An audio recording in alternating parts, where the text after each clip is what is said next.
All right. So I'm back. I don't know what happened. Maybe because the topic was just a little too hot for social media. I don't know. But StreamYard then got me back up and running. Everything is good. It was something on their end. So we ought to be good to go. So anywho, back to the conversation that we were having. So what we're talking about tonight again is fear of the black man. Why is white America afraid of the black man, aka Negrophobia?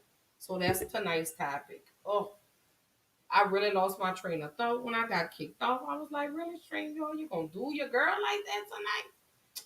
So anyway, so again, going back to um facts versus myths of the black man. Drop in the comments. Let me know, what have you heard? What are the facts and the myths of the black man that you have heard? Let's talk about it. Drop it in the comments. And while you're dropping it in the comments, like I said, y'all know I keep videos, information on deck. I have just like literally become infatuated with James Baldwin and the things that he has to say. So let me drop this little clip right here. I believe it's like maybe 2 minutes long. So bear with your girl. What is relevant about this is that whereas 40 years ago when I was born,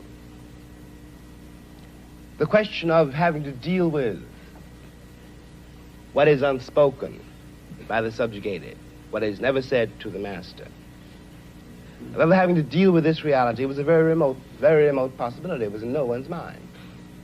When I was growing up, I was taught in American history books that Africa had no history, and neither did I. That I was a savage, about whom the less said the better, who had been saved by Europe and brought to America. And of course, I believed it.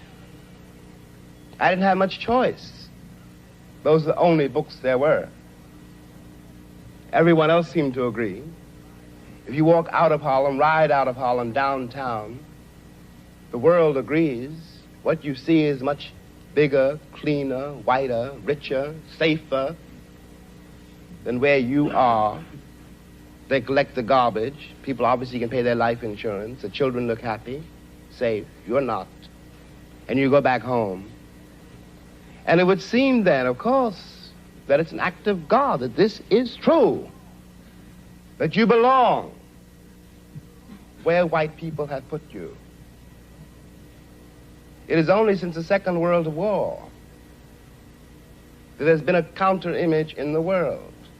And that image not come about through any legislation on the part of any American government, but through the fact that Africa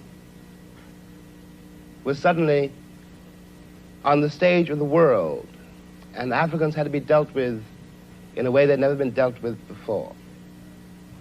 This gave an American Negro for the first time a sense of himself beyond a savage or a clown. It has created, and will create, a great many conundrums. One of the great things that the white world does not know, but I think I do know, is that black people are just like everybody else. One has used the myth of Negro and the myth of color to pretend and to assume that you are dealing essentially with something exotic, bizarre, and practically, according to human laws, unknown. Alas, that is not true. We are also mercenaries, dictators, murderers, liars. We are human too. What is crucial here is that unless we can manage to establish some kind of dialogue between those people whom I pretend have paid for the American dream and those other people who have not achieved it, we will be in terrible trouble. Whew. And this is exactly why I say, if you have not watched I Am Not Your Negro, I absolutely recommend that you do. When I sat down and I watched it, I was enamored, to have a black man of his tenure and his standards to educate me, to really make me appreciate the black man and black woman even more. So that video answers my question. The facts versus the myths of the black man. Like he say, we're dictators, we're mercenaries, we're murderers, we're all of that. We're human. We're just like everybody else, just a different color. That's all. So I tell everybody, I recommend y'all, if you have not seen I Am Not Your Negro, please watch it. Please watch it. Sit down. Take the time to watch it. James Baldwin is so fucking phenomenal. We need more black men to step up like that. We need more black women. We need more Langston Hughes. We need more of that. And I want the world to know that black men are more than what you see portrayed on TV. They're more than just what you hear on these rap songs and what they say. I've heard so many things, and I have to go back and talk about Kwame Brown. I've heard so many negative things about Kwame Brown that you don't understand that he was bullied by other black men. And I'm going to continue to see this. That they just kept poking and poking and poking and poking and poking until he started to fight back. Now he's a angry, bitter black man. Same shit they say about black women. But we're not talking about black women right now. But it's just, you have to sit down. Oh yeah, it's on Netflix. I watched it on Netflix. It's called I Am Not Your Negro. And when I tell you, it is awesome. It's phenomenal. James Baldwin, like I said, I'm arriving late to the party. Apparently, everybody's known about James Baldwin but me. But again, because James Baldwin is not what's taught in our school books. Martin Luther King is taught in our school books. Malcolm X is taught in the school books, but very briefly. And we need to change that. We need to know our history. So I think we need to collectively come together and let's create our own textbook that talks about these beautiful black men that were empowered. Marcus Garvey, Huey Newton, powerful black men.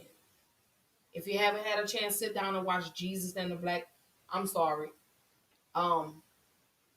Yes, Jesus and the Black Messiah about Fred Hampton. Powerful, strong black men that were murdered for standing up for what they believe in. So that's my take on facts versus myths of the black man. Like I say, unfortunately, the last video cut off. But let me say this: we're all the same. You have good. There it goes again. I'm about so sick of this. We gonna keep it rolling. We still gonna keep going. We still gonna keep going. Here we go. I don't see how my camera was unplugged, but maybe I need to move my feet. There we go. I'm back. I don't know why they don't want us to talk about this tonight, but hey, that's social media for you. But powerful, strong black men. But like I say, um, right, cousin, and I say that because Black history is so watered down. We don't learn about these prolific black figures until it becomes cool, to talk about them. And I stumbled across this I Am Not Your Negro. I was scrolling through Netflix trying to find something to watch. And I say, you know what? I was like, I've heard his name, but I didn't know the gist of him. So when I sat down and I watched it, I was like, oh my God. He is absolutely the clips that I need to put in this, because I'm talking about the black man and how America fears the black man. And they still to this day continue to fear the black man. You know. And again, I hate the first video cut off, but I'm glad I had the opportunity to come back. But another viewer, Miss cousin Brenda Robert had jumped on, and they say they fear what they don't understand. They do one of two things: they either destroy or control us. Hence, they're killing us at alarming rates. You have the police that are murdering us every day. Yes, the black man does murder the other black man, but let me say this, and some may disagree with what I'm about to say. The reason we don't get in an uproar about black men killing another black man is because we know when that black man is caught, he's gonna go to prison. He's gonna do time. Hence, these police officers that are killing the black men, they go home. No charges are gonna be filed. They get to go on and live their productive life. Their badges are not snatched. None of that. Do I agree with black men killing black men? No, I don't. Do I want it to stop? Absolutely. Because you're contributing to exactly what the white man wants you to do, and that is to exterminate the black man. And I'm going to say that. So, no, I don't agree with my brothers killing one another. No, I don't. I pray for the black man daily. I pray every day that black men live long enough to see their children grow, to see their children get married, to see their children have children, to see their children's children have children. I stand 10 toes down with that. So again, just because I'm anti-black doesn't mean I'm pro-white. I mean, because I'm pro-black doesn't mean I'm anti-white. Let me get that straight. I absolutely get upset when I see another black man that murders another black man, that eliminates his brother. Yes, I do. But I know when that black man is caught, he's going to prison. He's going to sit down. He's going to do some time. Hence, these police officers that are killing these black men get a slap on the wrist. They're not going to prison. So, yes, I'm going to say that with conviction in my voice. Yes. I'm so tired of the black man killing the black man. Yes, I am. But I'm also infuriated when these police officers kill a black man and there's no repercussions, there's no consequences. Let me calm down, y'all, because y'all know. I get hyped up. Y'all know I be. Let me calm down. I should have brought some water, but I don't want the world to feel like, oh my gosh, she just feels this. No, because I hate to see black men kill another black man. I do. I hate to see drugs destroying the black man, but hence, how are the drugs getting into the black community? We'll have that conversation on another show. I hate that. I despise that. I hate how the world tears down the black man. I hate it. That I hate. I hate the fact that black men aren't given a chance. They're never given a second chance. Their past is always thrown back in their face. I hate that. I really do. It upsets me because I feel like everybody deserves a second chance. Everybody makes mistakes. Do I feel like we should come together? Yeah. Black men need to come together. We all need to unite. Black men, black women, we need to unite. We need to become one. So yeah, I absolutely do get upset. I'm right there with you, cousin. I hate that. I despise that. You see it every day. Every day you see a black man killing another black man. Yeah, you do. But again, when that black man is caught, you can guarantee that this black man is going to prison. He's going to do 40 years, 50 years. Hence, and I'm going to continue to say it again. These police officers that are killing, these white police officers that are killing these black men, they get to go home. They still get their pension. They move on to another county, another district, and continue to work. So that infuriates me. It absolutely does. And when I tell y'all I'm so passionate when it comes to my love for the black man, you know, the black man goes through enough in the world and then have to come home and deal with another war. Do I like it? No, I don't. And you know, to the black man, I get so upset because y'all don't protect the black women the way we protect y'all. So it goes both ways. But we're not talking about the black women. But I just wanted to throw that in there. But I do. You know, that goes right as to what Mr. Baldwin was saying. How society sees the black man. Drop in the comments, y'all. Let me know. How does society see the black man? I could tell you. They see him like he's nothing. They treat him like he's nothing. They make him feel like he's less than a man because of the color of his skin. They make him feel like he'll never be as good as his white counterparts. That's the way they make the black man feel. Society sees the black man as ignorant, unworthy, a drug dealer, a rapist, a murderer, uneducated. That the only thing he's gonna be good at is being an athlete. That's how society wants you to see the black man. They want you to see him as a deadbeat. Some of them are, but not all of them. You actually do. There are actually some black men, and if I had the time, I would name all the black men that I know that take care of their children. Whether they have a good or bad relationship with the mother of their child. I know some black men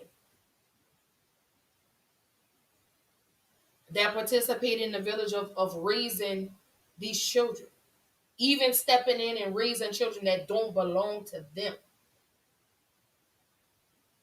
All because the mother lied and said he was a dad and he really wasn't. And over the time, he's built a bond with the child to the point where he just can't walk out of the child's life. I remember the OGs, you know, that looked out for the younger generation and would make sure that they went to school and got their education and was better than them. They would talk to them. They would have real conversations with them. But no, y'all let society destroy that.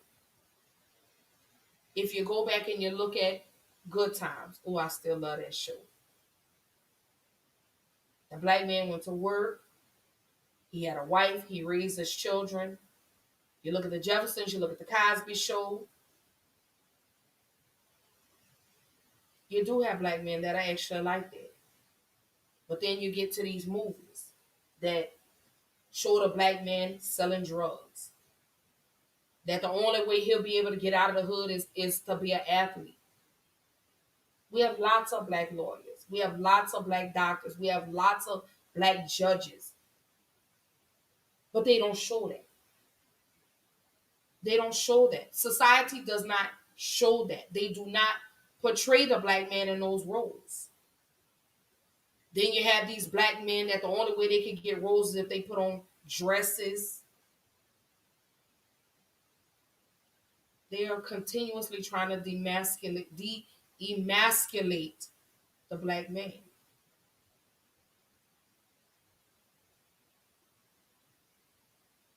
That's what they do. I know this is an uncomfortable conversation, but it's a conversation that we must have. Because black men are not always what are not all that you see on TV. I'm seeing so many black doctors now, male doctors at that, some fine black male doctors. I love y'all. You see so many black men that are baseball players, that are uh, business owners. I love y'all. I love to see even the black athletes that have taken a step back and have gone back to school to become business owners. I love you. I love everything about you, black man. I promise I do.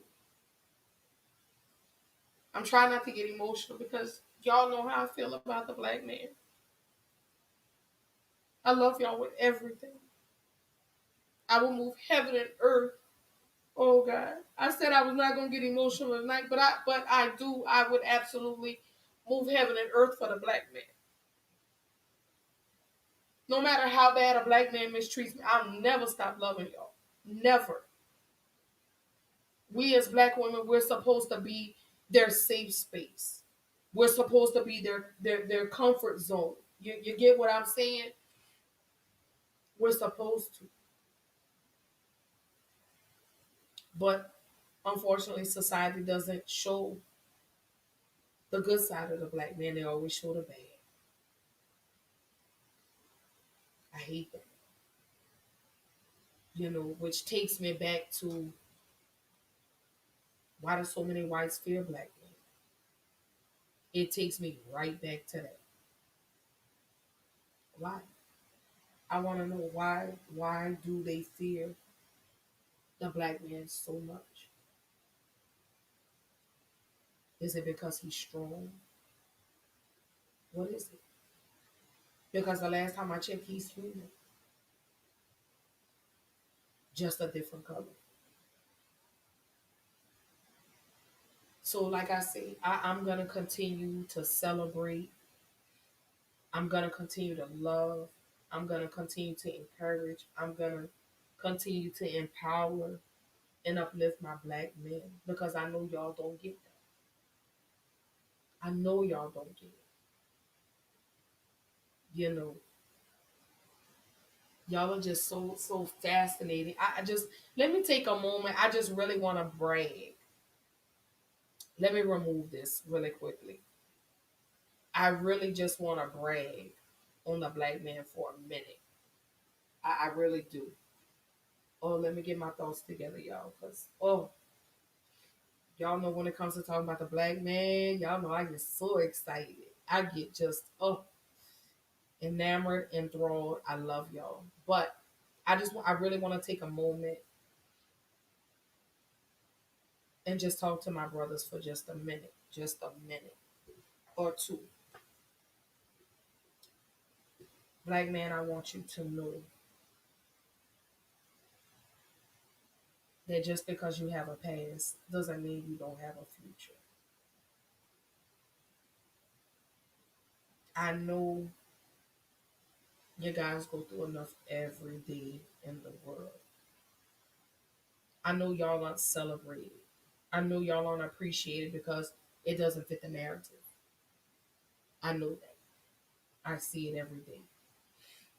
Which is exactly why I take a moment out of my day to make a post and tell the black men how much I love them and how much I appreciate you. I know you don't hear it enough. And I'm speaking like I say to all the black men. I appreciate you. I love you. I love everything about you. The good, the bad, the ugly, the ups, the downs, the highs, the lows. I love that about y'all. I really do. That's what makes you you. I love your cocoa brown skin. I love your caramel skin, your dark chocolate skin. I just love the black man. And I want to celebrate you. I want to let you know that Ashley appreciates you. I think you are my king. I think y'all are amazing fathers. I think y'all are amazing people. Y'all are special. And again, I know the black men, I know y'all don't hear that enough. But I want to continue to say that I love y'all, that I hold y'all so dear to my heart. you know. Hey, Big Low.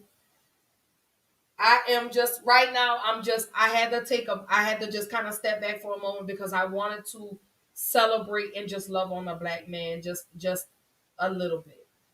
Y'all don't get that love, so don't y'all go check out my boy Big Low Country Sports.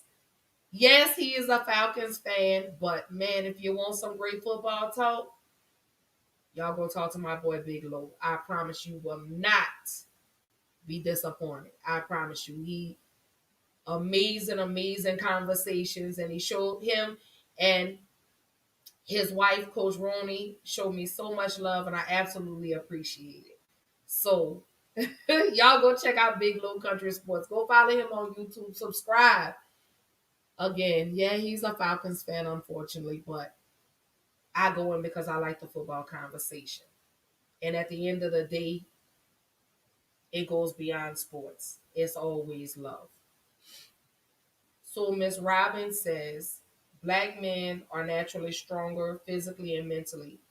White people spend centuries bringing black people down to let them believe that they are inferior to white men, which is exactly what I say, sis, because I have, that. Thank you, Big Low. Thank you, Coach Roney. That's Big Low's wife. That baby, when I tell you, that's some beautiful black love right there. Oh, whew. I'm looking for a love like y'all's. I want that black love too. Yes, I love it. That cocoa butter, shea butter love. But going back to what you were saying, Miss Robin, that goes back to that movie Get Out. I said it earlier, but unfortunately, StreamYard will not let me be great today, so I had to start all the way over from the beginning. If you go back and you watch that movie Get Out, that's goes along with your comment. Hence they were doing the brain swapping. They were taking the black man's brain and putting it in the white man's body. Hence they took the grandfather's brain and put it in the black guy's body, because he wanted to be like Jesse Owens. He wanted the strength, the endurance, like the black man. So going back to me bragging on y'all for just a moment, um, I love you black men. Um, do I wish y'all would stop killing each other? Yeah, I do. I really do. But the only way that's gonna happen is if you black men come together. Build that village back up because we need you. I don't care what the world says. I don't care how the world portrays you. We need you. You black men are phenomenal. Just like we're phenomenal black women, y'all are phenomenal black men. Y'all are strong. Y'all are absolutely my kings. Y'all are absolutely the strength. Y'all are what keeps my world going. So to the black man, I love y'all. I absolutely do. I adore y'all. So let me come on my soapbox. Like I say, I wanted to come and I wanted to, like I say, set aside, I wanted to brag on a black man for just a moment. I wanted to. Because y'all don't get it enough. Y'all are not celebrated enough. Like I said, I'm so proud of seeing all the beautiful black businessmen, the beautiful black lawyers, um, the doctors, the judges, the firemen. I love that. I'm so elated to see black men are showing the world that they're more than just athletes. I'm glad that they're showing the world that they're more than just rappers, drug dealers. I'm so grateful that they're showing the world that they're more than just that. Because exactly what I described is exactly how society sees the black man. That they're nothing. They'll never be nothing. But rappers, athletes, drug dealers, pimps, murderers, rapists, pedophiles. That's how society sees the black man. That's what they do. So I do want to get to this question though. And I want y'all to drop in the comments. How does the black man see himself? Let's talk about that. Let's talk about how you black men view yourself. Do you black men feel like you're worthy? Do you view yourself as strength? I want to know. Because that's what I see. Every black man that I see him strong, beautiful, gorgeous. I wish I could just name every word in the dictionary that describes a black man. That's like I said, I could go on and on and on and on. So let me jump off into this video. Like I say, I'm just enamored by James Baldwin, y'all. I'm just so enamored by James Baldwin. And then before I end the show, I gotta shout out my girl Play Simone. She's got this beautiful song. I had to make a video to it, but the song is called Colorblind. But let me get into this last video by James Baldwin, and then I want to know, how does the black man see himself? I was right. That's part of the dilemma of being an American Negro. That one is a little bit colored and a little bit white. And not only in physical terms, but in the head and in the heart. And there are days, this is one of them, when you wonder what your role is in this country and what your future is in it. How precisely you're going to reconcile yourself to your situation here, and how you're going to communicate to the vast, heedless, unthinking, cruel white majority that you are here. I'm terrified at the moral apathy, the death of the heart, which is happening in my country. These people have deluded themselves for so long that they really don't think I'm human. I base this on their conduct, not on what they say. And this means that they have become, in themselves, moral monsters. Well, Jim, I can see... It's a terrible indictment. Yes. I mean every word I say. It was a great shock to me. I want to say this on the air. The Attorney General did not know. You mean the Attorney General of the United States? Mr. Robert Kennedy. Didn't know that I would have trouble convincing my nephew to go to Cuba, for example, to liberate the Cubans in defense of a government which now says it is doing everything it can do, which cannot liberate me. Now, there are 20 million people in this country, and you can't put them all in jail.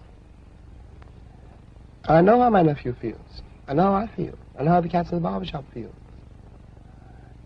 A boy last week, who was 16 in San Francisco, told me on television, thank God we got him to talk, maybe somebody will start to listen. He said, I got no country, I've got no flag. Now, he's only 16 years old. And I couldn't say you do. I don't have any evidence to prove that he does. They were tearing down his house because San Francisco is engaging, as most northern cities now are engaged, in something called urban renewal, which means moving the Negroes out. It means Negro removal. That is what it means. And the federal government is an accomplice to this fact. Now, we're talking about human beings. There's not such a thing as a monolithic wall or, some abstraction called the Negro problem. These Negro boys and girls who at 16 and 17 don't believe the country means anything that it says, don't feel they have any place here on the basis of the performance of the entire country. so? I don't think, put it as simply as I can, and without trying now to investigate whatever the motives of any given Muslim leader may be.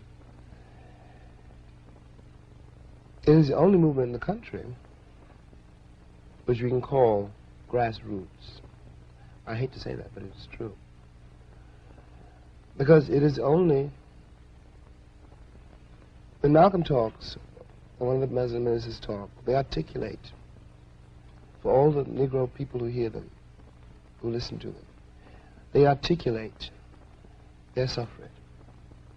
The suffering which has been in this country so long denied. That's Malcolm's great authority over any of his audiences. He corroborates their reality. He tells them that they really exist, you know? Jim, do you think that this is a more effective appeal than the appeal of Martin Luther King? It's much more sinister because it is much more effective.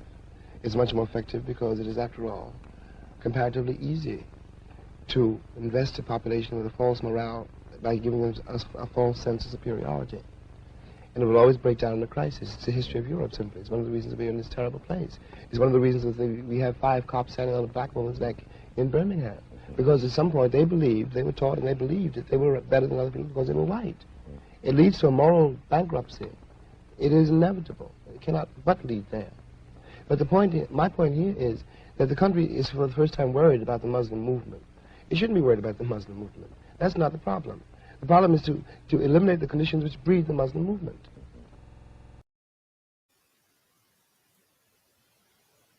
Whew.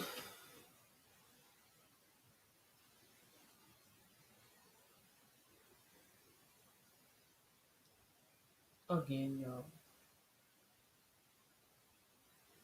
You gotta go watch that. Again, it's called I Am Not Your Negro.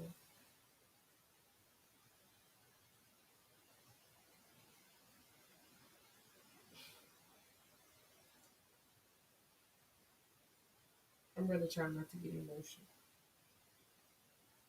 But what he said was absolutely deep. It's the reality of the world. You know, we were taught and we still believe that we don't belong here. I hear it all the time.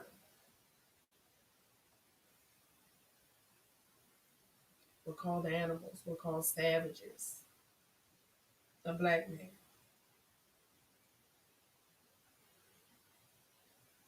You know.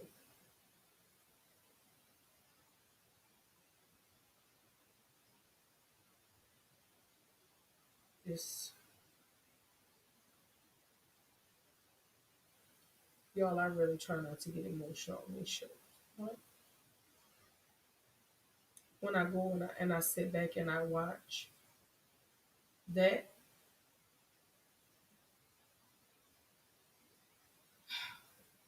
it's kind of hard not to. It's absolutely hard not to. Miss Roney says, I hope they don't let this world's opinion of how they feel about themselves. That's why I love the Black Boy Joy movement. Right. So, Miss Roney, I gotta go back. I've gotta play this one video one more time because whew, you're talking about deep. I gotta go back and play this video. What is relevant about this is that whereas 40 years ago when I was born, the question of having to deal with what is unspoken by the subjugated, what is never said to the master, of ever having to deal with this reality was a very remote possibility. It was in no one's mind. When I was growing up, I was taught in American history books that Africa had no history, and neither did I. That I was a savage, about whom the less said the better, who had been saved by Europe and brought to America. And of course, I believed it. I didn't have much choice. Those are the only books there were. Everyone else seemed to agree.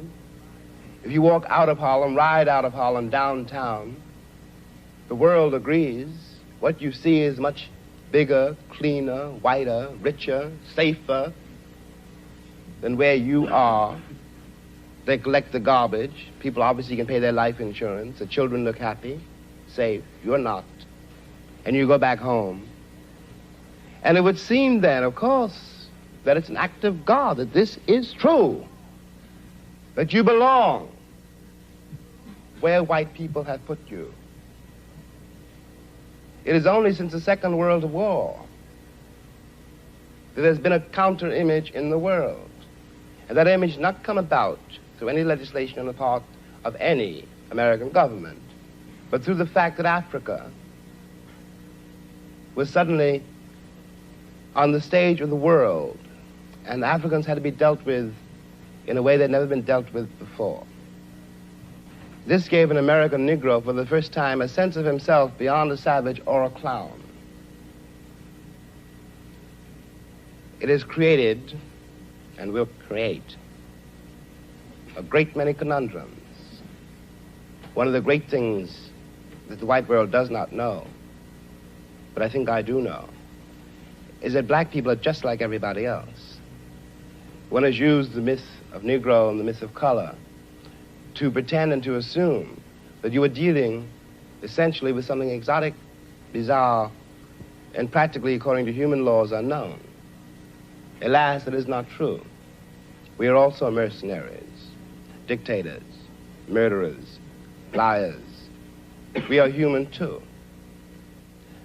What is crucial here is that unless we can manage to establish some kind of dialogue between those people whom I pretend have paid for the American dream and those other people who have not achieved it, we will be in terrible trouble.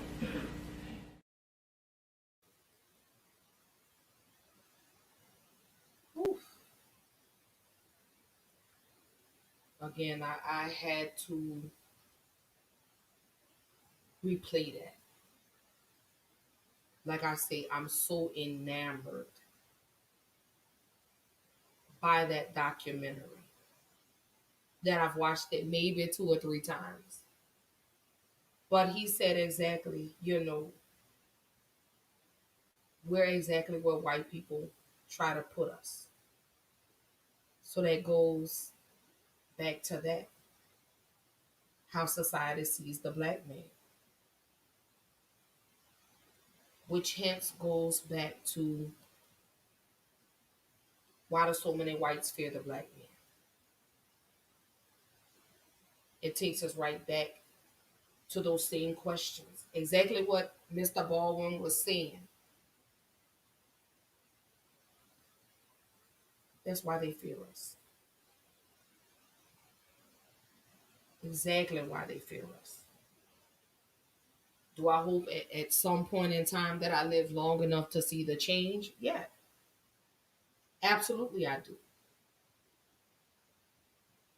Do I want to see my black men come out of the stereotype that white America perpetrates for them? Yeah, I do. I absolutely do. But again, I do want to know, how does the black man see himself? Do you see yourself as worthy? Do you see yourself as virtuous? Do you see yourself as strong? Miss Roney says that was deep.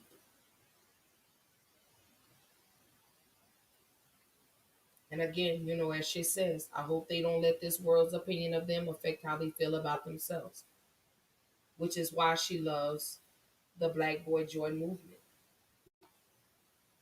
So we got this phenomenal black man that is joining us tonight. Let me go ahead and bring him up. Oh, look at that phenomenal black man. There you go. Thank you for the awesome introduction. Oh, I Just go. just I had to step back on the show for a moment because I had to brag on the black man. I had to brag on y'all for a moment. I had to really show how much the black man means to me. Yeah, I And caught some. Yeah, what you call them? No, that film you James made, Baldwin, James Baldwin. Mhm. have you watched the documentary I Am Not Your Negro? I have. Yeah, and I'm late to the party. I've heard of James Baldwin, but not to the extent as what I know of him now. And in watching that documentary, I had to pause it a couple of times because it choked me up.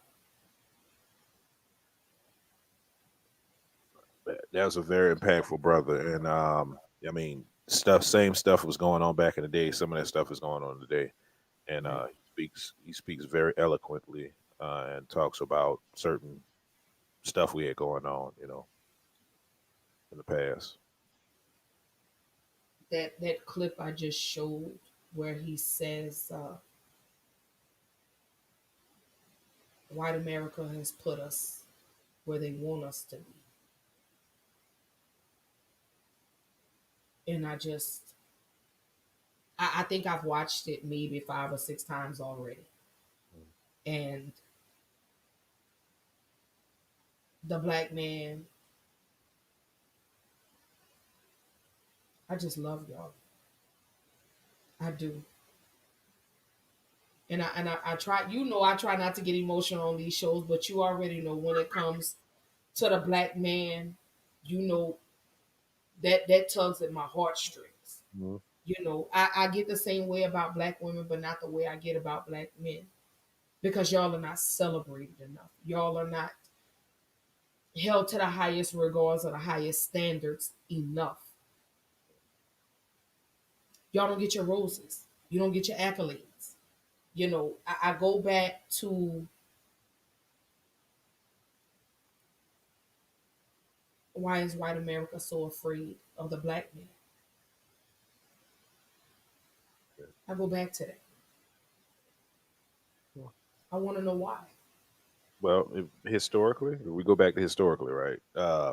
When we were slaves, we were put on display, buck naked. So they saw Mandingo warrior. They saw they saw that Yes, piece. they did. They saw that piece, and then, they had to measure up themselves.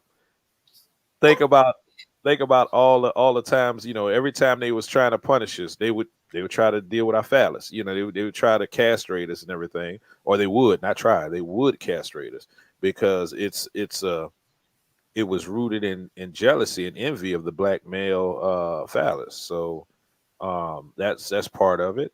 That part, and also the muscles. We were superior to them strength wise. We were able to be the beast of burden, so to speak, in the fields and do stuff that they couldn't do. So it's an inferiority complex that they have since we've came to this country. So Whew. When you said something about that peace, baby, I got a little excited over it. 'Cause, peace, oh, that I peace. tell you, y'all black men. Oh, I love you. I do. Oh my gosh. Whew. Oh, y'all black men y'all are just so freaking amazing. Y'all are. Everything that y'all do, I just can't thank y'all enough. I don't care. Everybody has a past. Mhm. And one of the things that I've never come to understand is everybody's given a second chance but the black man. It fits the narrative. Think about it. If we had the same opportunities with our being more dominant in different certain areas that they have envy in, we replace them, in the matter of time. So they have to keep the structure in place of white supremacy in order to keep us, underneath them. Welcome back, Robert. Good to see you, Sugar. So let me ask you this, brother. Let me ask you this. I want your input because, of course, I put my interjection when it comes to the facts. Excuse me. Bless you. Thank you. Versus the myths Hmm. of the black man. Hmm. What do you see in regards to facts versus the myths of the black man? Well, let's go back to one of the myths that they started where we were inferior mentally. So the original myth was that we were inferior mentally. That's why we were in the fields. That's why they were able to enslave us because we were inferior mentally. They didn't want the mainstream or not mainstream media because they had media at the time, but they didn't want everybody to know, uh, white America to know that we had scientists, we had astrologers, we had math, we had all that stuff came from Africa. They stole that stuff from Africa. So if they would have known that, if they would have let everybody know that, then they couldn't justify us being slaves. Being seen as less than human. So the original myth is that we are not mentally on their level. And then they furthermore later on down the line they attribute that to the color. The darker skinned males or females were not as smart as the lighter skin, so they can also perpetuate that myth that white is right or white is more intelligent, and if White you're is right. closer to white, you're more you're more intelligent, but if you're dark, you're more ignorant. So we have certain words coming from that. Black, trying to perpetuate a stigma of black people or dark black people in the aspect. That's the original myth. Um, then we come down to present day, the myths of us not being good fathers or role models. They keep that myth alive because every time you see in the news, black male this, black male that, they put us on Front Street when it comes to anything any negative. Right. We're on Front Street. We get all the shine when we do something negative, but we do positive stuff. You barely see anything we do positive, which lends to other people believing that black men ain't shit, basically. Right. And that's exactly what I said. There's good and bad in all races, but when it comes to the black man, it's always y'all are pimps, drug dealers, rapists, murderers, gang bangers, deadbeats, stupid, ignorant, and the list just goes on and on and on and on and on and on and on. But facts, there are educated black men out here, light and dark, Mhm. and the ones in between. Mhm. There are excellent black fathers out here. There are excellent black businessmen. We're more than just athletes. We're more than just rappers. Yeah. And that goes into how society sees the black man. Hmm.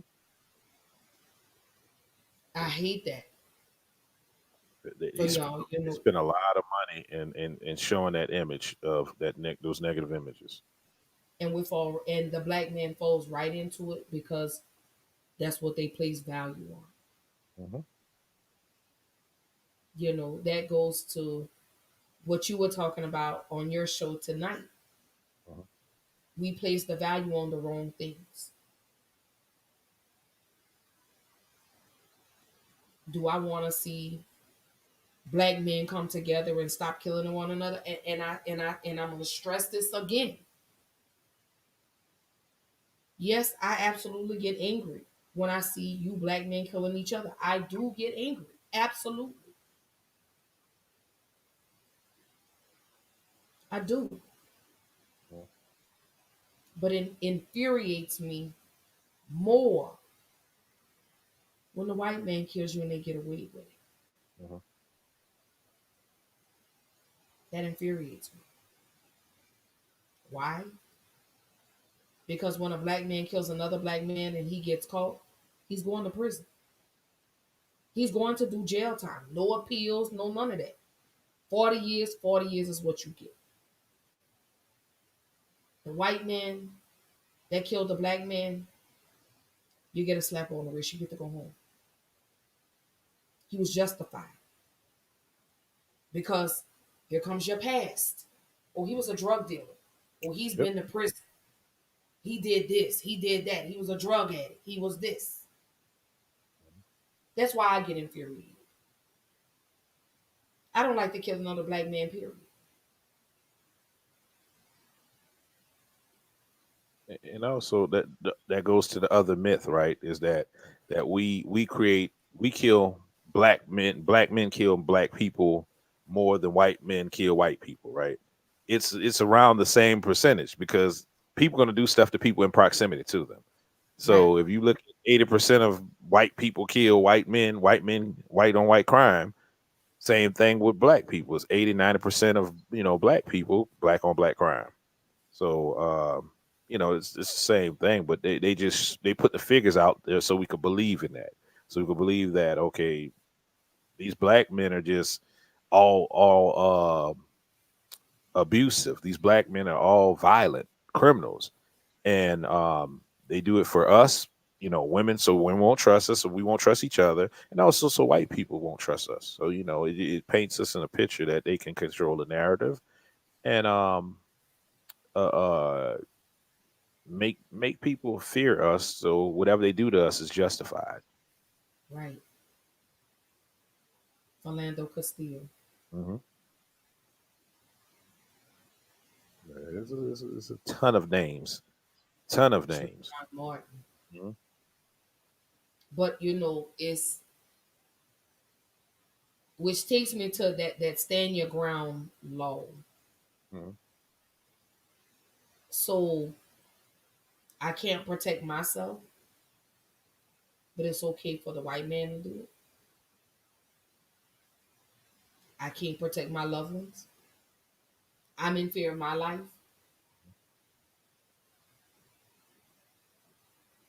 That's what fits the narrative, though. I'm sorry. No, it doesn't fit the narrative. I'm sorry. Let me Yeah, correct that. It doesn't. that's because we need to work on getting a better ethnic image of ourselves. We need to do a better job of that. They do a damn good job of tearing that ethnic image down, showing it the spotlight on the ethnic image. We as black people need to shed positive light every time we speak on another black person, Right. specifically black males, because as I said before, like women, whatever's going on between us with the gender war foolishness, whatever's going on between us, right? We need to put that to the side because yeah, you might not like me as being a man, me, Will, as being a man, but guess what? The ethnic image that I have, your son's gonna have that same ethnic image. Your nephew is going to have the same ethnic image. They're not going to distinguish me no different than your son and your nephew when they get older. So if you speak bad on me, you're speaking bad on your son and your nephew and whoever else you loved in your family as a male by default. So, we need to do better by doing this. So Miss Robin says, not allowing the white man to constantly paint the picture for black men. What can we do to take control of the narrative? That's what I just spoke on. So um, do you hear? And I'm sorry, ladies. I'm gonna have to say this because this is a ladies' platform, and I have to say this. But do you hear any other race of women tearing their men down publicly on media platforms in mass? Do you hear that happen? Hmm. You can go Nope. anywhere. You can go anywhere and hear that about black men, right? And nobody bats an eye, right? So I mean, yes, we're gonna have sisters do that to us, but we need just as many sisters that understand, to have a deeper knowledge that you tearing down grown black men is gonna translate down to, tearing down your future generation of black young men. And you need to speak out against that. You need to call your sister to task on speaking a different way. That's what needs to happen for my Woo. sisters. Baby, they not gonna like me this month, big brother. It's all Cause good. You got to do it. You got to do what you got. one of the topics this month is mother and son relationships. Mhm. Hmm. But we do. We sit around, and not only do we do it publicly. I mean, no, let me change that. Not only do we do that privately, but we do it publicly, and we get paid to do it. Hmm. Where we sit around and we bash black men. Hmm. And guess what? And guess who supports it? We do. We do. Yep, we do. We support tearing down a black man for ratings. We celebrate that. Under the guise of entertainment. Right. Again, we get paid for that. So Ms. Robbins says that is a cultural effect of the black community. Right. But we do. We, as black women, let me say this. The man deals with enough in the world. So for him to have to come home and fight that same battle in his house, we got to stop that. We got to stop that. Especially when you're doing it in front of your daughter, your son. This is what you're teaching your daughters and telling them that it's acceptable to tear down a black man. You're teaching your sons that it's okay to accept this type of abuse from a woman. Mhm. This is what you're teaching your children in the household. And I'm only speaking of me. I'm guilty.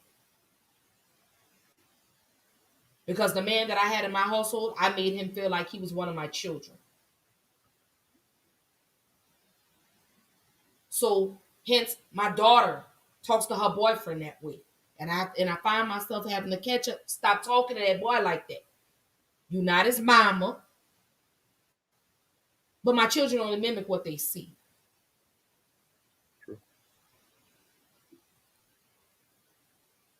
So Ms. Robbins says the black community tear black people down in general. The issue is that our black men have not taken responsibility for their poor actions for years. I do believe men need to change their narrative as much as the black community. Black women need to change the narrative as well. Can I address that real quick? Oh yeah. Um, Black men taking accountability, right? I wanna get you to speak on, like, give me exactly what you're talking about, because we have no choice but to take accountability, because the society, they make us accountable for everything. We have no choice. Of course, we do have black men that will not take accountability. We do have that. I'm not saying that you're incorrect in saying that. What I want to say is, as a whole, black men have no choice other than to be accountable, right? Because society does it to us. I mean, we have if we're talking about black men versus black women, right? If we go to jail, we're going to get way more time than a black woman. We're going to get we're going to be treated way differently than black women. Um, y'all get treated, yeah, y'all starting to get not treated worse now, but historically we've always been treated a certain way, right? We've been handled a certain way, so we have no choice but to take accountability. Now, personal accountability, nobody can force anybody to take that, but I'm talking about in society, we've always been held accountable to our actions. And I think what we need to do is stop pointing fingers and stop with the blame game. Because we as black women, and I know some black women may disagree, but we don't take accountability either. Black men, y'all are forced to take accountability. Y'all don't have a choice. Yeah. We as black women, we don't.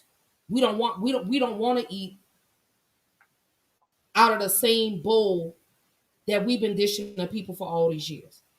We don't want to do that. We as black women know. It's too much like right. So Mr. Roberts says, because it's known how powerful media and entertainment is when it comes to societal norms, societal worth should come second to self worth, as societal worth is still important.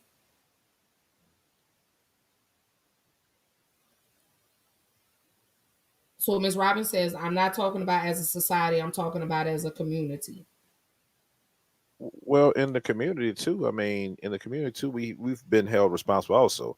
Um, Now, I mean, if somebody does something and we all share that blame. Now, don't get me wrong. I'm not saying women, men share that blame also, right? If we don't hold the people in the community that's doing wrong accountable, then they're not going to be accountable. Let's say they're out there dealing drugs. You see somebody dealing drugs, doing something they ain't supposed to be doing.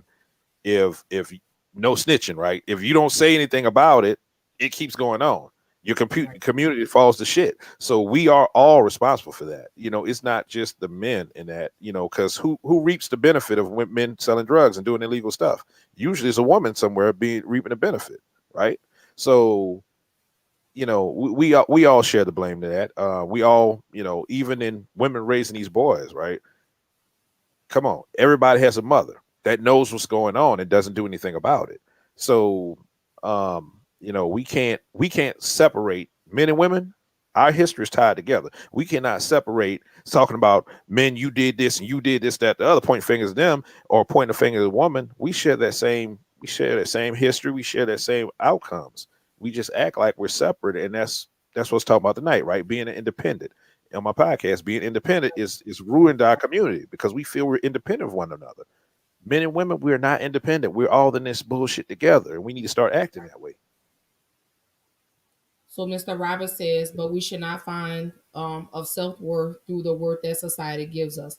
That's basically not thinking for yourself and falling victim to the way of thinking they want us to adopt. Facts. And we are easily distracted.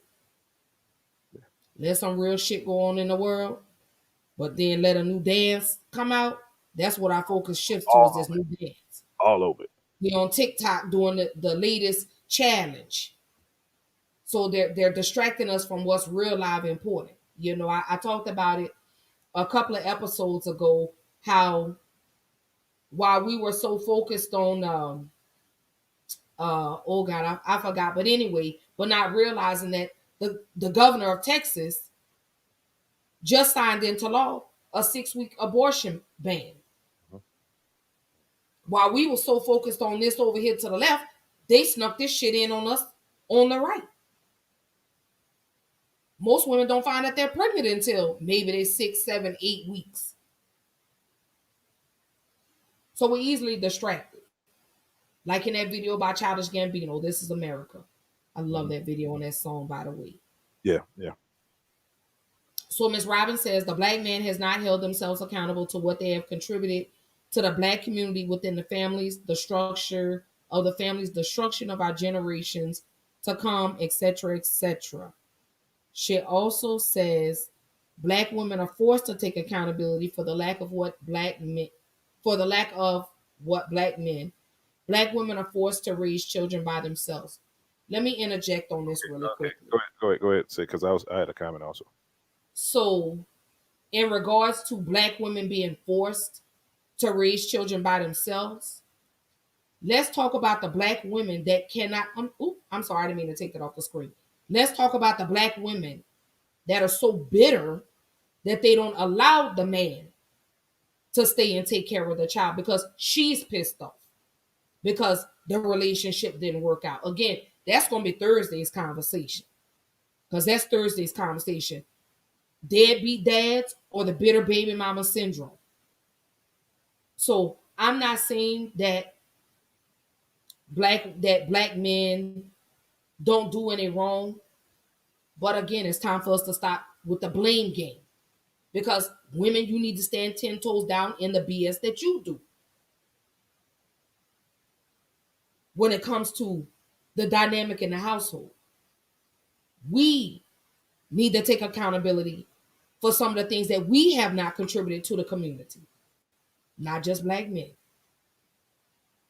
Go ahead, brother. It's on you. So if we're talking about black women forced to take accountability, are we talking about for raising the kids, accountability by them keeping the kids? Because I mean, I can tell you this: majority of women will not bring their children to their father and just, okay, this is your child, here, raise your child. They use the child as leverage. Now I'm not gonna say majority. Let's say a lot of women. Let me take that back. A lot of women will not bring the child to their father because they want to have that power over that man, because the man did whatever he did, however it went between them. But um, that's not accountability. I mean, we unless we know, like, case per case basis, unless we talk to the person, know who that person is in their story, right? It all looks the same from an outside looking in. All we see is single mothers. We don't see the stories that that each one of them give. All we know is that there's a single mother and there's a man somewhere that's not in the picture. We don't know why he's not in the picture. There can be various reasons for that, but I can tell you, if you go to the CDC, look up CDC website, and it'll tell you that black men are in their children everyday lives more than white men. There was a study done 3 years ago, 2018. Look up that study in the CDC. That narrative that's being pushed to black women is totally false. And like I said, CDC has disproven that. And it's easy to believe the narrative. It's easy for NS to believe it without actually looking up the facts on that. But I'm going to say this: yes, 73% of black women are raising children, are the head of the household, or single mothers. That's true. Uh, what can we do about it? Probably nothing. I mean, but what I can say about that is that um, women have control of that situation, total control of that situation. When it comes to having a child out of wedlock, right? She can choose not to have sex with this man to where it won't be any children being born until he puts a ring on it. So, if you talk about that accountability, it starts with a woman because her body, her choice, right? A man, yes, we do need to wrap it up. I'm not gonna say I'm not gonna say men don't have no share no blame in that. He needs to wrap it up. He needs to be more careful. He needs to be responsible on the front end, and then after the child is born, yes, he needs to be responsible for that child. I believe every man should take care of the child, and if he's not, I believe that yes, he should be forced to take care of his child, because if he doesn't, then all us pay for it. So I'm not holding men. I never tried not to hold men accountable, and as a man, like, we don't deal with men that ain't shit, right? If we're any kind of men, the type of men that hold themselves accountable, real men, how y'all women like to refer to it, we don't even associate with those type of men, right? If we know those type of men, we'll say something about it, but we don't associate with them like that to where they get a pass, so to speak, because it's not Right. cool to make children and not take care of them, Right. So Mr. Roberts says, while statistically much smaller, I'm pretty sure. I was personally brought up in a household with just my father. He used us to hurt our mother while feeding us poison to make us hate her. He also goes on to say, I will also say that as a result, I was maintained, not raised. Many people who have children don't want to be parents, and so those children are used and maintained instead of being properly raised. I agree with that. And that's what I mean when I say it's time to stop pointing fingers. It's time to stop with the blame game. And each party needs to be held accountable when it comes to this, because we as black women, we were taught by our mothers, by our grandmothers, by our aunties, and the other women in the neighborhood to don't depend on a man. Don't do this, don't do that. So therefore you have these women that want to be the man and the female in a relationship. But nobody wants to have that conversation. Let me answer something. I just thought about something about to Miss Robin. Um, Miss Robin, we know, like, you were talking about holding men accountable, right? The society holds men accountable all the time, but they don't hold women accountable. We have a word. You know a word when a man hates a woman or doesn't like women, right? It's called misogyny. Do you know what the word is when a woman doesn't like men or hate men? Do you know that? Because that's not being pushed in society, right? That's how society works against black men. They operate in the hatred or the dislike of black men, and they push that message through mainstream media. Okay, I can't read it. My camera in the way. I'm sorry. Does not held themselves accountable what they have contributed to the black community within the family. That was her What previous I say? I'm comment. sorry. Okay, I'm sorry. I thought she Yeah, was. that's the same comment. I just brought it back up on the screen. Yeah, and what society doesn't say too. I mean, yeah, they'll paint all the light, right? They're painting all the negative light, but what society doesn't say is that black men built this damn country for free. Black men are responsible for building the infrastructure in this country for free, right? Historically, we did the labor. Black women, yeah, you were there picking cotton with us, but we did the manual labor to build in this country. Yeah. So, I mean, yeah, you're gonna have good and bads. I mean, we're gonna have good and bad and everything. We can't just point out the negative, and not even focus on the positives that a man brings to society, a man brings to the household, the family unit. Um, like I said, I mean, I can't excuse any black man that is not doing for his family. I can't excuse that. I can't. I'm not going to act like it's okay. You will never hear me saying that, nor defending that. I would never defend that. So that's me holding black men accountable. And you know, brother, I hold black women accountable when I see them using their children as pawns. Mhm. You know, my neighbor, for example, she does shit to spite her baby daddy. Yeah, he goes in and out of jail, Mhm. but you punish the family for it. Mhm. But why though? Why punish the family for what he's done? Why wouldn't you want, see, when I was coming up, we had a village, Mhm. and nobody has that village mentality anymore, you know. I agree. But I tell her all the time, why punish the family because of what he's not doing? But at the end of the day, we as women, we know that some of you men ain't shit. We know this, but we still choose to have a baby with you. But nobody's ready to have that conversation And because think the baby's gonna make them do something different. it's like, you know,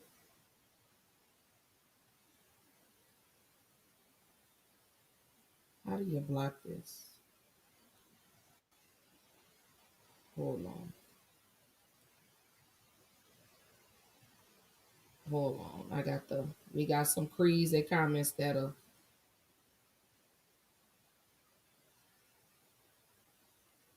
hold on. If it's on par with the conversation, hey, you can address it. I mean, because I It's mean, not. okay, all right, cool. Trust me, it's not. Some troll behavior, trollish See, behavior. Oh wow, wow, wow. That's what so we I doing. don't know why they're Yeah, wow. Yeah, and you're part of the problem, sir. right. You're part of the problem. That's messed up. Yeah. Hey, you know what? You don't you pulling, you hurting some folks feelings. When they start doing that, you doing something. Hey. You better know it. Mm, Oh, they'll be okay. All right. So hold on. I got one more to. All right. There we go. So Robert says, and there is no being forced to bring up a child on your own. There is A, you want to do it and you properly take on the role, or B, you don't want to and the baby is given away to adoption. He said, or C, you use the child to make excuses, be bitter, and blame who you can as an excuse to stay bitter and unhappy. Misery loves company. Exactly what I said.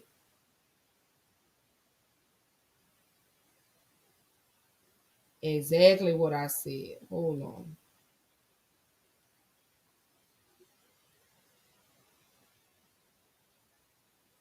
And to be honest, like truly, women. I mean, if they picked a decent guy, let's say he's a guy that is decent, right? A decent man, and he's not doing what he's supposed to do.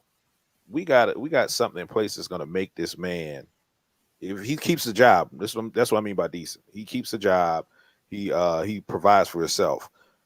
You got things in place that's going to make this man do what he's supposed to do. So I mean, even a lot of single mothers, they're single because the father's not in the household, the father's not in the children's life, that he chooses not to be, but she still has help.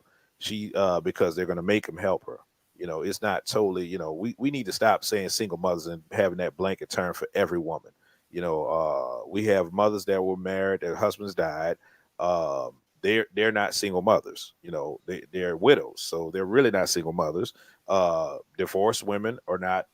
They're they're not single mothers either. They have a husband that they were divorced, so they're divorcees. They don't fall in the single mother category. Is he back? Under Oh, another, I'm trying to. oh yeah. They don't fall in the single mother category because they had a husband. Um, Single mothers, we need to provide. We need to say what that term is. That term is a woman that has never been married, that has children out of wedlock. That has children by a man, and that father's not doing anything. That father's not providing anything. No money, no time, nothing. That's single mothers. If that man is in that child's life, you're not a single mother. You're not. You're getting help. If Right. he's providing money, you're not a single mother. Whether he's on child support or not, you're still not a single mother. We need to stop doing blanket terms like that to make it seem like um, you're all in one boat. Like you're not. I mean, you have different circumstances to this. Like you're doing it all by yourself, Yeah. you know.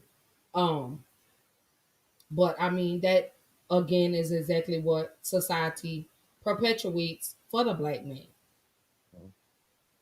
And we as black women fall right on into how society portrays the black man. So I think at the end of the day, let me not say I think, at the end of the day, it's time to stop with the blame game. That's what it's about. It's time to stop with the blame game. And everybody needs to be accountable. The man and the woman Mhm. in that regards. But we're gonna say that conversation for Thursday because like I say, Thursday night, we talking about deadbeats and bitter baby mamas. Aren't these just wonderful comments?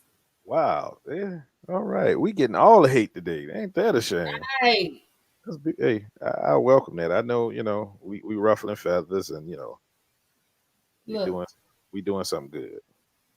You ain't got haters. You ain't got haters. You ain't popping. right, right, absolutely. Hold on, I'm trying to. There we go. All right. So I had to go back through, but that's exactly what James Baldwin was saying. Those comments. I think oh my God, you don't even know how many comments. I mean, how many people I've just had to block. So many, so many, so many, so many. I mean, Okay. we saw that when Obama got in office. We saw that type of activity. Drawing monkeys. Painting. All kind of stuff. Somebody say they shook. Oh, they should. Okay, that's a Hmm. wild ass avatar. I don't. Right. The Yeah. avatar is killing me. Yeah, no, yeah, I mean, and it's crazy. It's like, why be concerned with something going over here? We have enough problems in our community. You don't have to worry about us. We trying to fix our community over here. It's like it's crazy. Why all the hatred? Somebody say LOL that fix. That- Right. But anyway, but I mean, so let me ask you, brother, as a black man, how do you see yourself?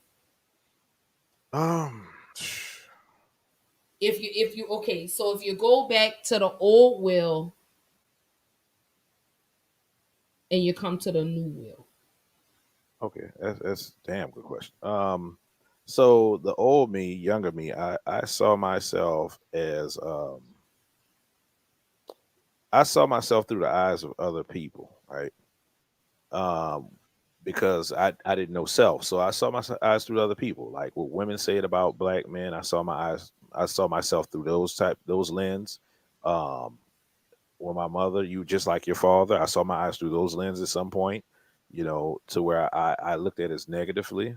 Um, when I started to learn a lot about history and how we were treated, how black men were treated historically, I became militant. I saw myself another type of way. And I had brush run in with the law. I got real militant, um, because the thing is, people look at you as a dark skinned black man. We're from New Orleans, just for anybody that don't know, right? We were looked at as less than. We have a whole color class system in New Orleans. And Right.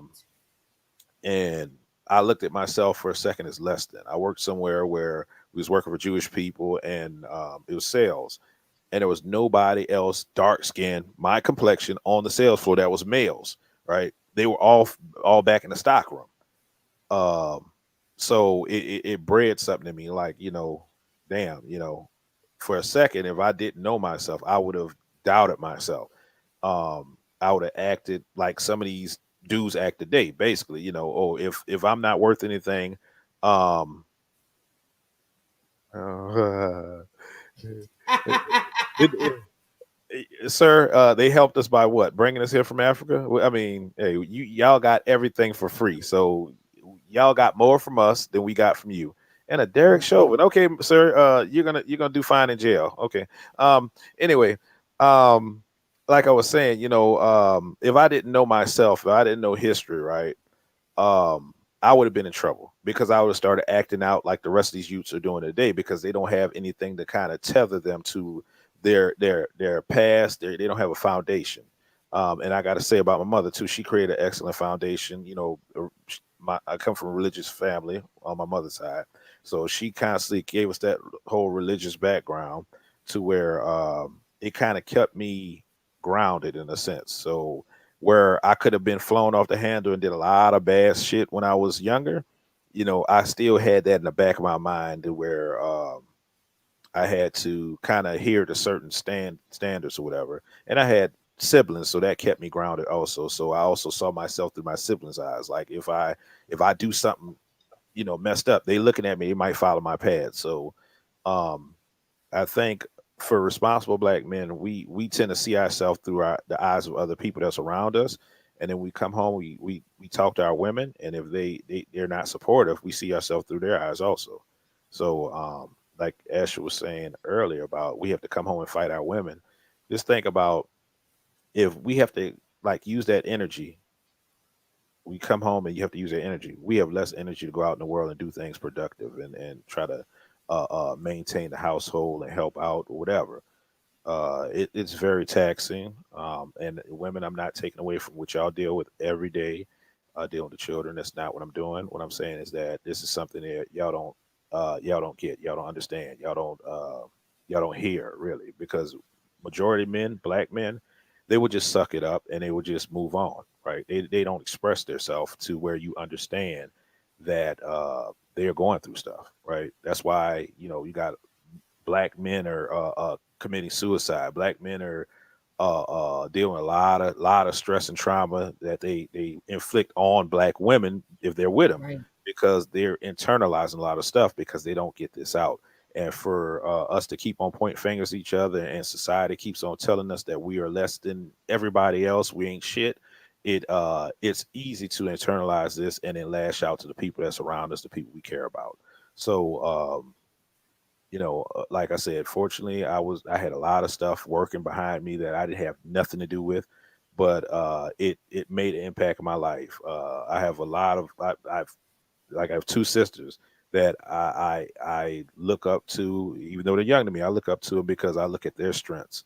Um, I look at the things they can accomplish or they have accomplished, and also I have a bunch of females that I know, Asher being one of them, that that I can bounce ideas off, and I hear what they've been through and stuff, and I just like, hey, this is my community. This, I can say I have a community. I have in my community, I have therapists, the woman I love. I have I have that. I just have a bunch of stuff, a bunch of people around me that I can draw my energy from and be positive. So what is Oh, all baby, that? they coming. The spammers. Oh, the spam was okay. We just Yeah, they're spammers. Oh no, not Willie. Hey, boo. mm. Hey, my baby. All right, so I had to block that. They just popping up like literally. They just literally popping up. Yeah, So I'm feeling bad. I mean, I feel some kind of way. I don't get no spammers. Oh man, I need to step my damn game up. I need to get me some spammers. I ain't popping, man. Man, and you this don't want the spammers. I get them on Instagram. damn. I get them on like when they come on, like whenever anybody goes back and listen to me, like on Spotify, so I get all of them over there. Um, Especially when I talked about George Floyd and all of them, but you know Oh, that makes me know. Never mind, I don't care. Anyways, um, see, here they come.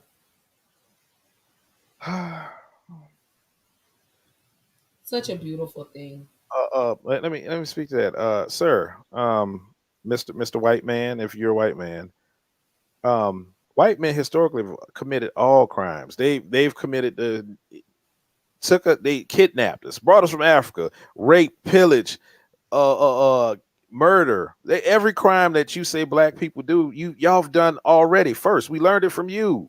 We learned all this shit from you. So come on, sir. That's right? just come on, Serial killers, come on. white. Yes, yeah. So Mass shooters, white. Come on, we don't do won't that. even get into that about the mass shooters because Yeah, don't do we that. can go all the way back. Mhm. Even Rapists. Come on further than now, we can go rapists. Columbine, You're a rapist. cutting up and killing and eating people, white. Ed Gaines. Come on, Ted Bundy. Come on, Jeffrey Dahmer. Jeffrey Dahmer. Yes. Ted Bundy was killing the women and he suffered from necrophilia, which means he was sleeping with these women after he killed them. I think he slept with his mother, if I'm not mistaken, when she was dead. Who Ted Bundy? It I was think who slept with their mother it I was know either who Ed, you're talking it was Ed Gaines, I think. It was either Ted Bundy or Ed Gaines, one or two. I can't remember. about. Okay. No, no, it's free speech. I mean, you can have free speech, but disrespect is a whole different thing. You know, the Right. disrespect for somebody. We don't have to stand for disrespect. We had to stand And for we it back in the day. We don't have to stand for that shit no more. won't because we are no longer our ancestors.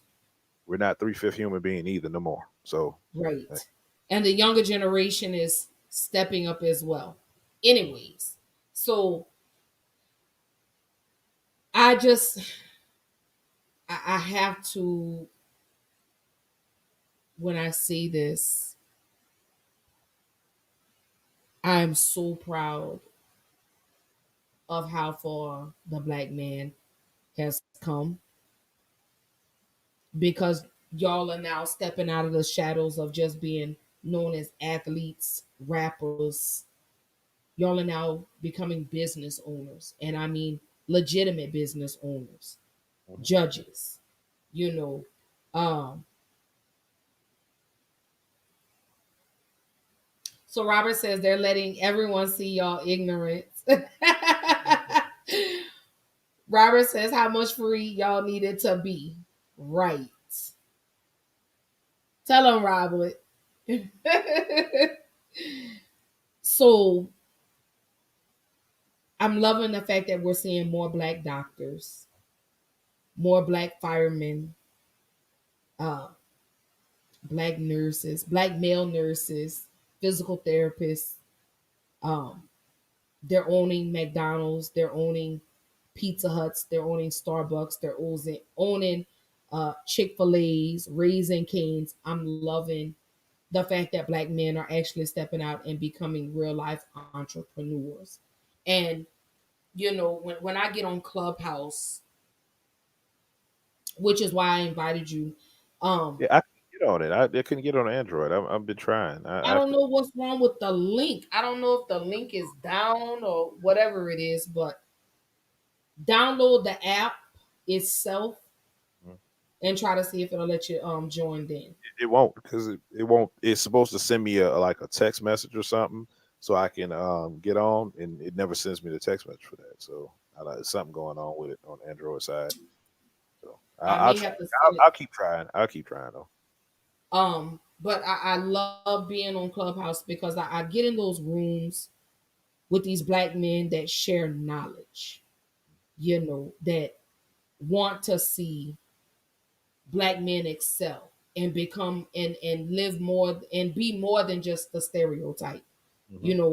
be more than this little box that they've placed black men in. I love it. I absolutely love it. Um,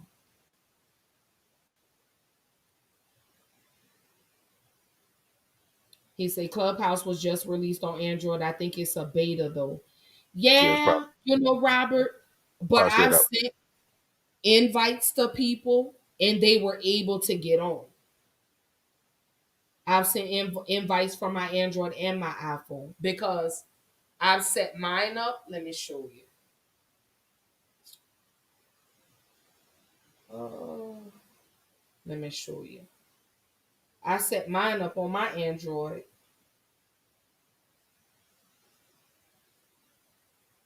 and it works. I don't know. Let me see. See, that's how it looks on the Android. So I'm not sure what's going on. I have to try it again.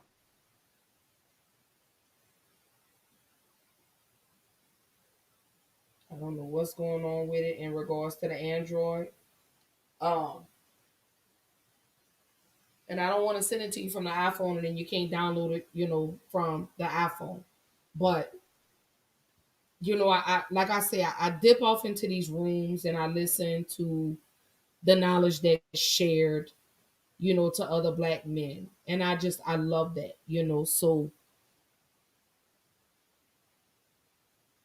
I hope one day, I really hope I live long enough to see the narrative change in regards to the black man. I hope I live long enough to see us black women collectively come together with the black men and make a difference, make a change, be better for the new generation. I really do. I hope I live long enough to see that. Do you realize how powerful we would be if Oh, we yeah. could collectively come together?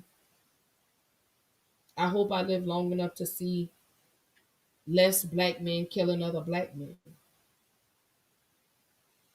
We could Wishful harness thinking. that 1 point something trillion in our community. How powerful we would be.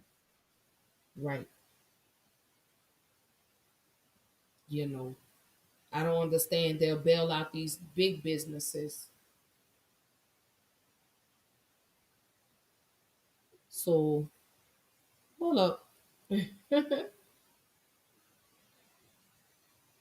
He said 13% of the population yet responsible for over 50% of the crime. Who? Talking about black, Elaborate a little bit more, Willie about black, Beeman. talking about black people. Black people only 13% of the population. I don't have the figures on that, but I speak to that. So when you disenfranchise a people, right, and you put them Okay. together, group them together in a population all together, like they did with the projects, like they did with redlining and different stuff like that. You're gonna get what they do when you see, like, when they sociology and psychology people, what they do, rats in certain cages and stuff, and animals in certain cages. They study this stuff. They know what they were doing when they put us together, when they did the projects and stuff. They know we was going to be, for lack of a better term, like crabs in a barrel, right? We're going to be Right. stepping on over each other, try to get out that situation. So that, plus when you have white people that put drugs in the community, look that up. Let's talk about that. The fact that they put crack in our communities.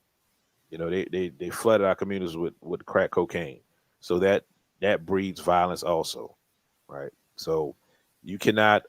Yeah, we probably, that's probably the right figures. I mean, I'm not going to dispute the figures because I don't have any other figures, but I can tell you the cause of that. The cause of that is is how they set the system up for black people, how they made the problem. They made the problem, and they're going to report these stats. So they're going to report what's going on. They're going to point a finger at it after they caused the problem. So I mean, yes, we have problems. We have problems, but it's something we need to fix. We need to work on. It's not. I never said that. I never said it's all white people's fault. I said they caused the initial problem, and we have to find a way to reverse that initial problem. To You know, curtail that problem. If you go back to the scene in Boys in the Hood, you remember when Furious and Trey and Ricky went out, when he yeah, took them out to the land, went to the property, and it says black people didn't bring drugs into the community because we didn't have planes. Boats or We planes. didn't Yeah. have access to the planes. You know, there's a liquor store on every corner when you go to the hood. Facts. Yeah. No. You know, when I went to LA, uh, that's all you see on almost every corner. A liquor store, a dispensary, Yeah. and a Starbucks. Yeah. That's the new. That's the that's the gentrified version because they got Starbucks over there. But Right, liquor stores, hey, we can blame white people partially for it, but we got to also blame black people because if we don't want that in a community, we need to stop patronizing. If they don't get the right. money, we'll shut down. We get them out of community. You know, it goes hand in hand. We share part of the blame for that. We can't totally blame black people. We can't totally blame white people. You know, but we need to stop. You know, we have control of what we do in our communities, and we need to take that control back. And again, that goes to the blame game. You Hmm. know, when are we gonna stop pointing fingers at one another and, like you say, take accountability for that? Um, so Robert says integration allowed easier destroy and control procedures. Mm. As much as I want to blame integration, I think it wasn't good for our community. But after integration, other nationalities of people thrived. You know, once again, we have to take some blame in that also because Asian community, Hispanic community, they were integrated right along with us, and they did what they're supposed to do. Um, I look at, you but know, Treme. You remember how Treme was separated? uh-huh. Look at it now. But I want, but I'm talking about on a national level, right? Yeah, yeah, it did something negative. Oh, okay. What was the first comment? He said you missed the first comment. I don't see the first comment. I don't see it, Robert. The only comment I see is when we were getting spammed. Yeah, yeah, but nah, he talking about after that. I think before the witch come. But yeah, no, yeah, we still share blame in that now, and we can't. Yeah, we got a shitty deal being black people in America. We've always had it harder than everybody else. True enough, but we got it right for a little while, and they did something to undermine that. And it's like we just gave up. Like we lost it.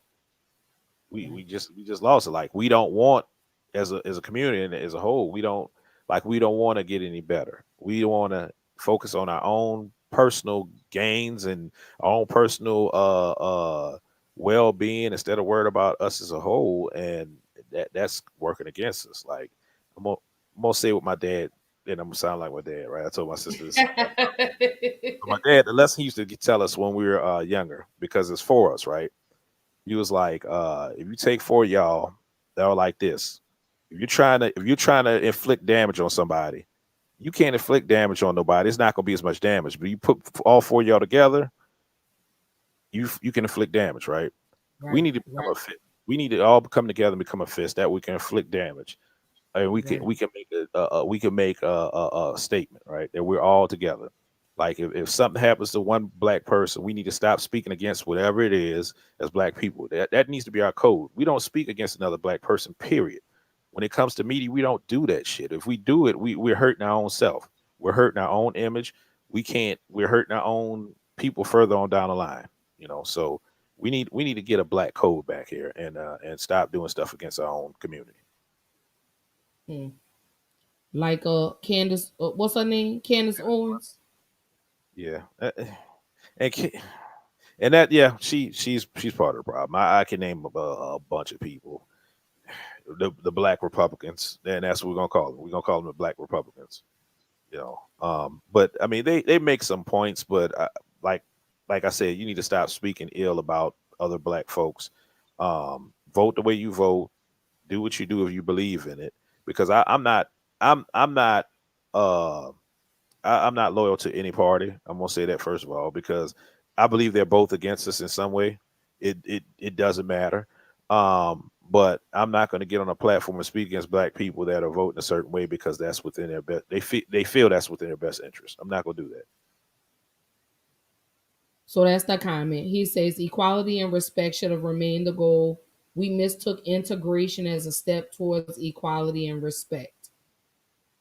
No, and Martin Luther King said, if anybody don't know, Martin Luther King said he feared he brought his family into a burning building. Have it? I forgot. I can't say it verbatim, but he said he feared he brought his people into a burning building. That's what he said. After we got the integration and everything, and he saw what it was going to be, and his actual final speech was what they killed him about because he started talking about financial harnessing our financial power to leverage what we want in America, and that's why he was killed actually. So he says we don't have to be integrated to be treated with respect, and we will be less prone to destroy and control procedures.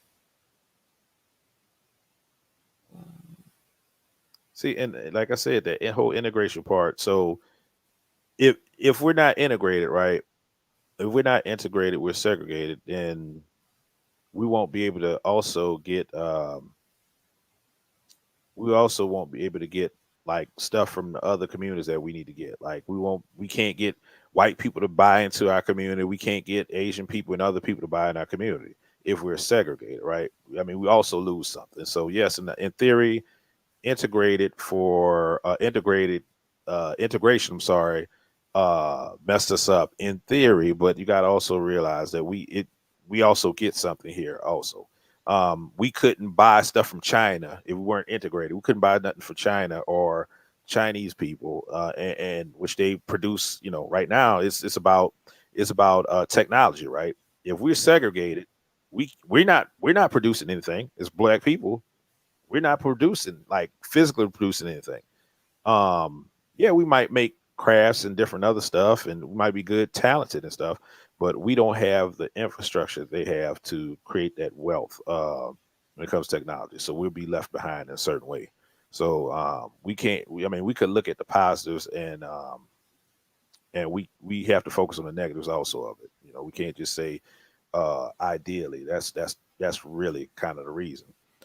Um, I integration feminism did a bad it was a bad part of that. It was a couple of things. Drugs, it was a couple of, it's just a couple of things, a bunch of stuff that worked against us.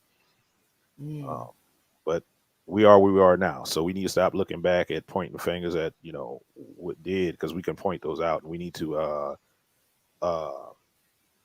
like I said, and that's theoretical, Robert. I mean, yeah, I mean, we can theoretical, yes. I mean, we probably would have, but as a people, um so we got 100 years Black Wall Street, right? We had Black Wall Street 100 years ago. As soon as we got that shit, they destroyed it.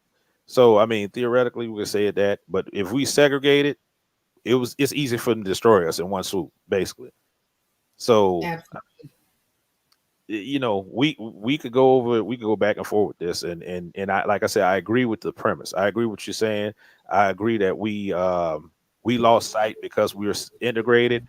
That some people want to be better than the other people, and I would say that's something that we have in ourselves. And black people, we have that in ourselves that we have to fix. Like these are generational traumas that we have to fix amongst all ourselves. That makes us this way. I mean, we yes, we can blame what white people done, but we still have to take accountability on ourselves as being black folks and trying to do better because we know better right now. And I agree with him in today's world. I mean, we can't, even then, big brother, I'm right there with you. Even back then, we couldn't. So, I mean, my thing is, I'm with you. If we could collectively come together, black men and black women, start buying property, you Fix the family. know, Fix the right, family first. That's the right, first. right. It says, and I understand that there is nothing that can be done about it now.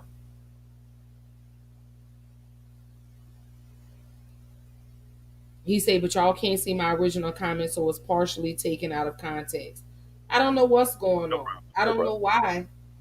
No problem. But I understand what you're saying. I understand where you're coming from and everything. I've had this discussion before, and like I said, being segregated is what Rosewood and uh, Greenwood did in Tulsa. You know, that's what they were segregated. That's why they were able so easily be destroyed. If you have white people buying into a structure that helps them out, also, right? They'll be less likely to destroy that situation.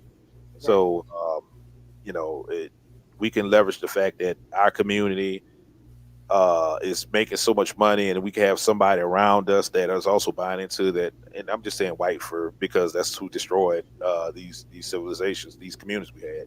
But it could be anybody, any nationality. But it has to be interdependent with them rather than independent of them.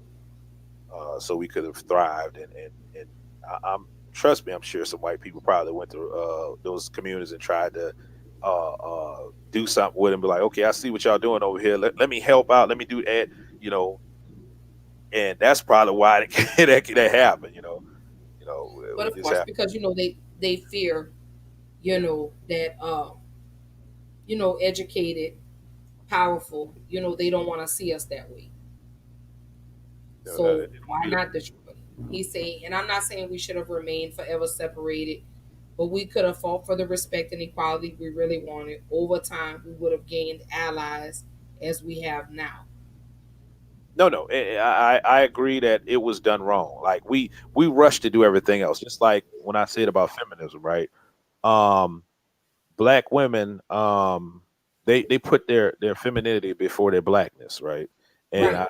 I think that's kind of screwed it up. Like they rushed into that not knowing what the backlash was going to be. It's going to help attribute to like the breakdown of the family structure in doing that. So yeah, we want to do good stuff as black people. We want to get ahead. We want to try to make a change, make things happen. But I think a lot of times we tend to play checkers versus playing chess, and that's what the white people have always done: play chess. As always, Mhm. but we're always so quick to jump the gun. We're so impatient. Yeah, and that's what Is it is. that a good word to say? Like we're ready for That's exactly. We change want right something to happen now. now. Yes, we're impatient. And that goes back to, like you say, Martin Luther King, Malcolm X. Well, Malcolm X really, but it was more Martin Luther King, John Lewis. They wanted us to be together so quickly, so fast, and it backfired on us. Mhm. Would that be safe to say? If you look now,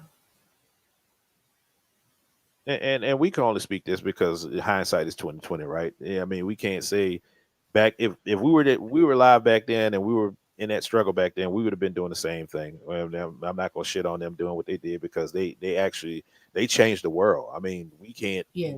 take that from them. They actually changed the world. And every other nationality should pay homage and should be put into the black community because they wouldn't be able to do business in this country it had it not be for the stuff that we gave, had the leaders that we sacrificed that sacrificed themselves for the cause. They wouldn't have what they have today. So I'm disappointed with a lot of these other nationalities. The fact that they don't try to uplift the black community because they, like I said, they owe us something actually. So Underhill Security says, as a proud black man, I hate the struggle to not totally chimp out all the time. That's right.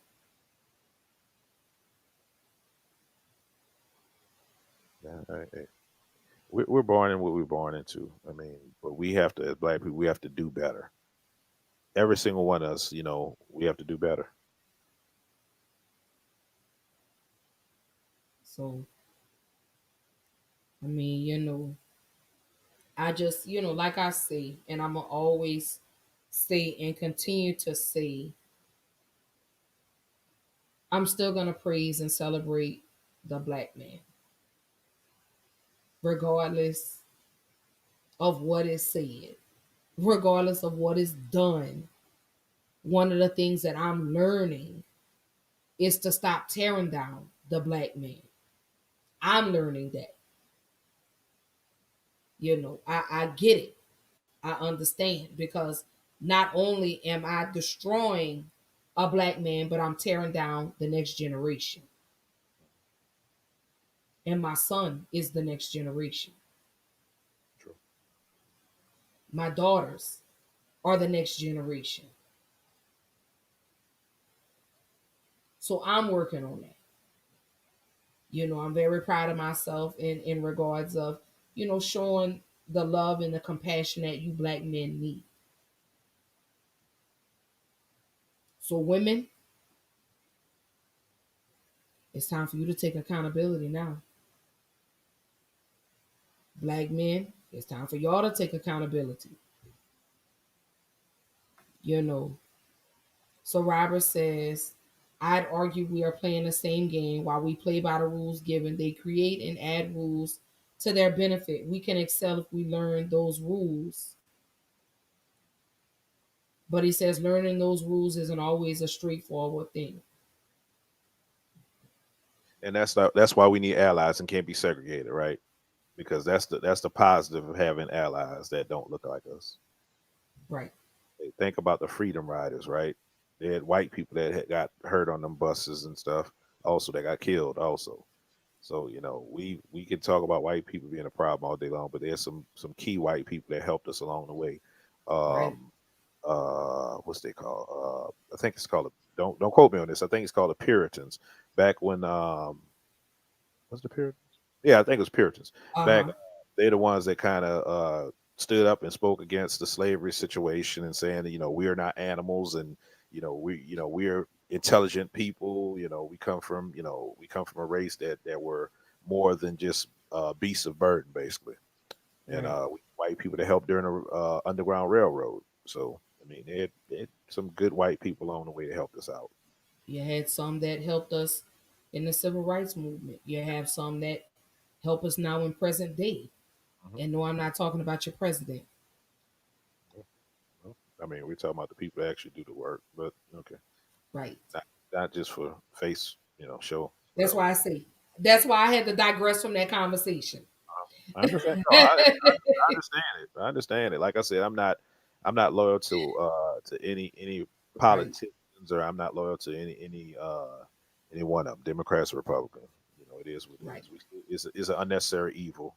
I'm sorry, it's a necessary evil we got to deal with. So we just Right. have to pick whatever serves us at that time. He agreed with you. He said those are the allies I speak of because only allies in connection to power that are in connection to power can actually help. Yeah. Right.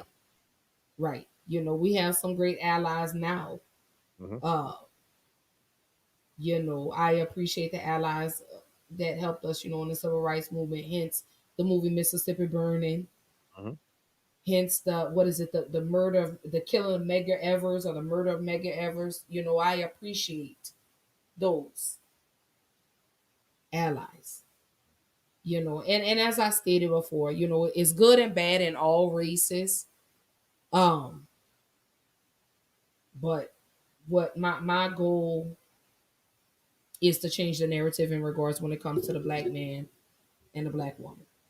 That's my goal. This is exactly why I have this platform. To utilize it for such. To bring awareness, to change the narrative because I want, if I go back to this question and how society sees the black man, my goal is to change that. That's my goal. Exactly exactly the way we portray black men in media. That's the way society views it, and Right. we control that narrative. We stop, like I said before, you start a black code. Stop speaking ill on black men in media. Stop participating in it. Stop being puppets in their circus. So we're gonna roll into the final thoughts. What's your final thoughts, brother? So tonight's topic was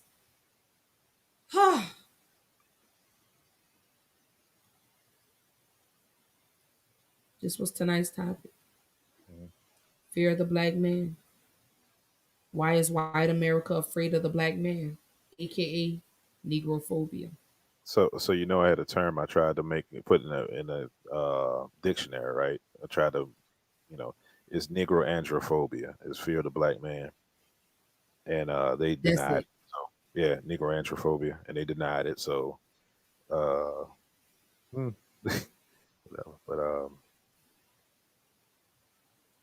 But So Robert says, I'd also argue that if they really could have, with no repercussions, destroy us in our entirety back then, he say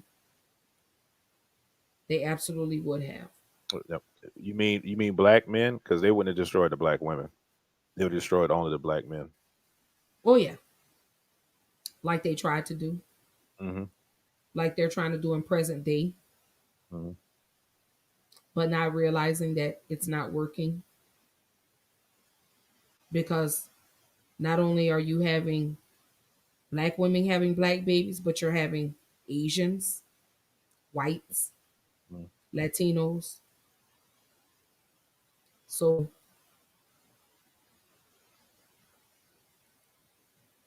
he said they couldn't because it wasn't all of them. So yeah, you have all these interracial babies now, creating more black men. Hmm. So they're not an exception to the rule anymore. Hence Dante Wright. Hmm. So they're killing them too. So your final thoughts, brother. So my final thoughts, a quote, and don't totally quote me on this, because I actually got it from Boondocks, which is totally true.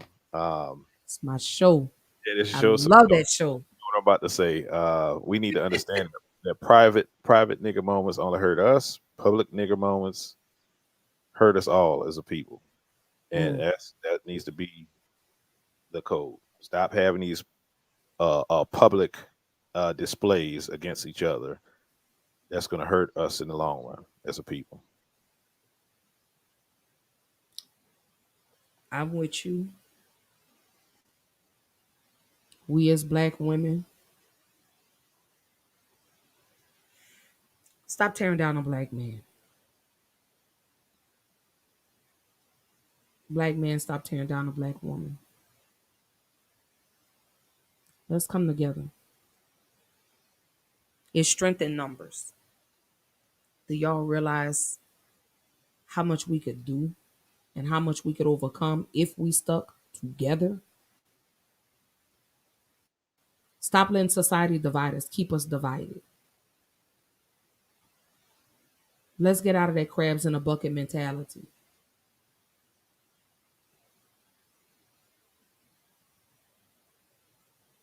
Black man, stop killing other black men. Start viewing that black man as your brother and not as your competition. Mhm.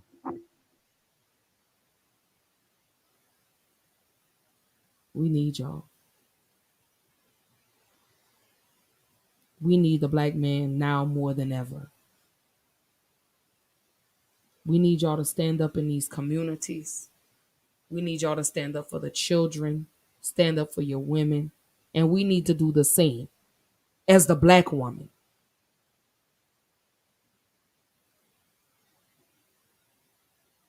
We're a movement by ourselves, like Fabulous says, but we're a force when we're together. So true. Let's build our own dream team. You go back and you look at the USA Olympics, look at that dream team. Let's build that up. Miss Robbins says she agrees it only hurts our narrative. So let's come together, let's unite. Let's move as one. To the black men, I love y'all. Oh, I love y'all so much. I think y'all are just, man, Y'all ain't nasty like the black jelly beans. You know, nobody eats the black jelly beans. Those the licorice flavor. Right. That's how white America sees y'all as the black jelly beans. I may not eat black jelly beans, but hell, I keep them. I don't throw them away, but I do. I love y'all. I really do. I promise I do. Um, I don't know what more to say. I just don't believe it's enough words in the dictionary for me to express the way I feel about black men. Y'all are definitely kings in my book. I don't care what they say. I don't care what your past is. I freaking love y'all. I feel like God designed me to be a black woman to be with a black man. I feel like I'm equally yoked with a black man. I'm the yin to your yang. I'm your no limit soldier. You know, I feel that way about the black man. I do. I love when y'all enter the room. Y'all immediately grab my attention. I'm looking from the top of your head to the bottom of your feet. I'm looking. I'm peeking. I'm yes.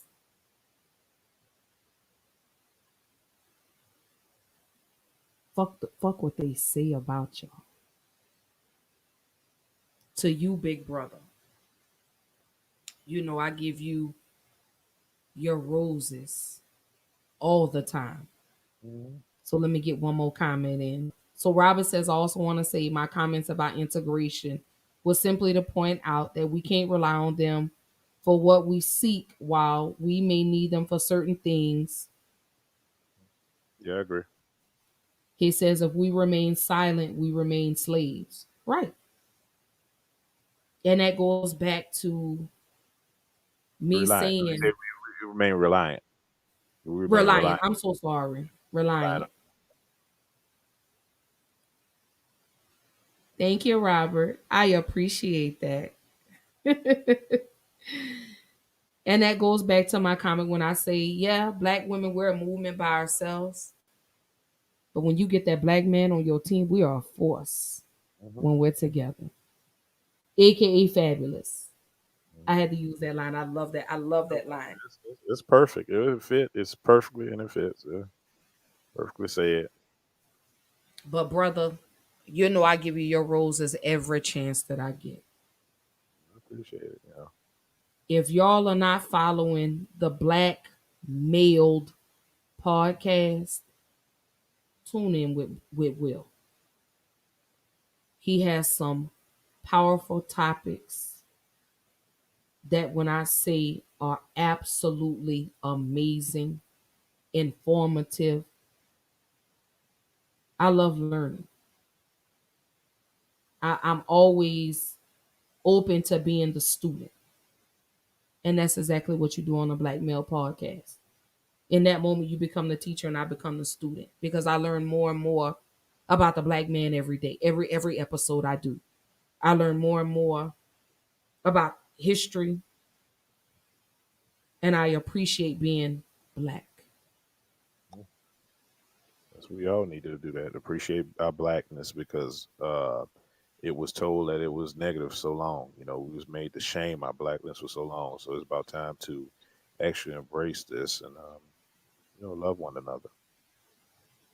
I told you my flaws. I hated. I hated my freckles. I hated that. But you have people that are running out here paying to look like us now. Because we're unique. We're unique people, and they know Exotic. that. Yeah, yeah. James Baldwin says they looked at us as exotic, as what we're looked at. Exotic. They're getting our hairstyles, everything. And like I said earlier, they always want to be a nigga until it's time to be a nigga. Yep. It's time to get that nigga treatment. Ha! Tiger Woods learned the hard way. I don't So, think he learned. Nah, he didn't learn. He didn't really learn, but he understood. oh, he learned he was black when he was cheating on his wife. Oh, he learned then. Oh yeah, you black. Mhm. You whatever you call it, whatever that lingo he said about his stuff. You learned Mhm. Yeah, that you were black. yeah. Um, Cambodian or whatever he said. No, he said aquamarine, Cam aquamarine, Blasian or somebody. Euro aquamarine. Blasian. He said aquamarine because he's an eighth something. Yeah. Aquamarine, yeah. Hmm. But yes, baby. Tiger Woods learned. Mm-hmm. You was black that day. No, Robert bro. says, hated your freckles. He say, not only do I love chocolate, I love that which can distinguish, stand out, and shine like that beacon you are. Yeah, I hated them. My mother, I don't know if y'all remember Esoterica. My mother had some, and I used to try to fade. I wanted to get rid of the freckles. I hated them so much. I really, truly hated them. Now I love them to death. I love them. They're a part of me. Uh, and the one thing I love the most is out of all my father's children, I was the only one to get that distinguished marking. My father and my uncle are the other two that have this distinguished marking. I'm the only one, only girl that has it. Out of all the grandkids, the aunties, the cousins, I'm the only one that got that distinguished marking. There it is, right there. Mine is on the left, my dad's and my uncle's is on the right. So I'm special. Genetics and the DNA, Dina. Man. And then I saw some pictures of like we're gonna talk about all of that on another show, but I saw a picture of like a distant relative, and I look just like Indian or something like that. Yeah, you look But Indian. The hairstyle. You look. You definitely. You look Indian. Indian family. I know that's that skin. That's that skin. Wait till the summertime and I get dark. Woo! Boy, y'all black men, boy, y'all so beautiful. But I do have this one song. Oh, thank you, Miss Robin. Thank you, Poo Poo. Oh, and I forgot to I'm so sorry, Christina. She goes by Robin Paris MUA on Instagram. Go follow her. She has Women's of Empowerment Inc. Woe Inc. WOEINC. Go follow her. She has some great shows. She goes live on Instagram. Support her movement. Women of Empowerment Inc. Um, Also in the final thoughts, I do want to say, let me get back over here. Don't forget, y'all know Black Girl Interrupted is live every Tuesday, every Thursday on Facebook. The days and the times may change because, well, yeah, the days and the times may change because my work schedule is about to change. So I may start going live on. I can still do it on Tuesdays. I may do it Tuesdays, and well, no, I think the days will still stay the same. I get off, in time to rush, but the time may just be pushed back a few moments so I can get everything set up. But again, don't forget, tap in with your girl. I am live every Tuesday, every Thursday night, 8 p.m. Central Time, 9 p.m. Eastern Time. Y'all know y'all can follow your girl on YouTube, subscribe, hit, like, share, grab a friend, tell a friend, come join the conversation. You can follow me on Instagram. I am available on all the streaming platforms. But I do have this one song that is like so fitting for tonight. I want to end the show with this song. It is called Colorblind by my girl Play Simone. Oh my God. I will get the link posted up. So if you guys want to ever download the song, it is an amazing song. Her voice is, oh my God, I love it. I love it. I love it. Um, Disregard the pictures because it wouldn't just let me upload the song.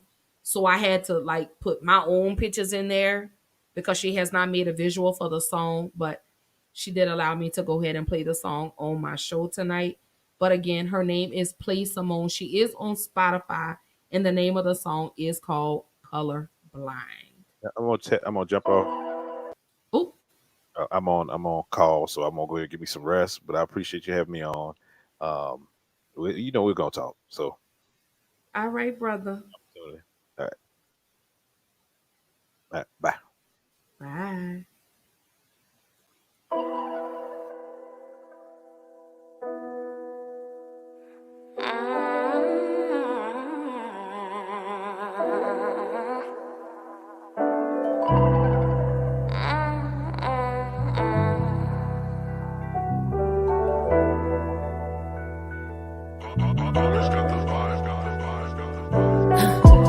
It can be easy to sell. I'm white. For real? And not so easy to sell. I'm black. I get to that part of the application, I leave it unchecked. Cause I'd rather not identify with that. Yeah, but the further we come, hate grows. How can we hate who we see, but love who we don't?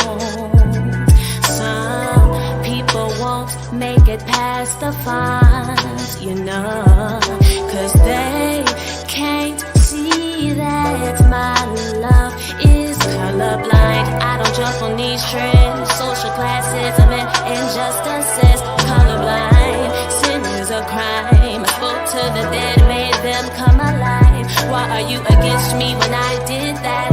I said, let there be light. Darkness must flee. All those who are mine are free. Colorblind.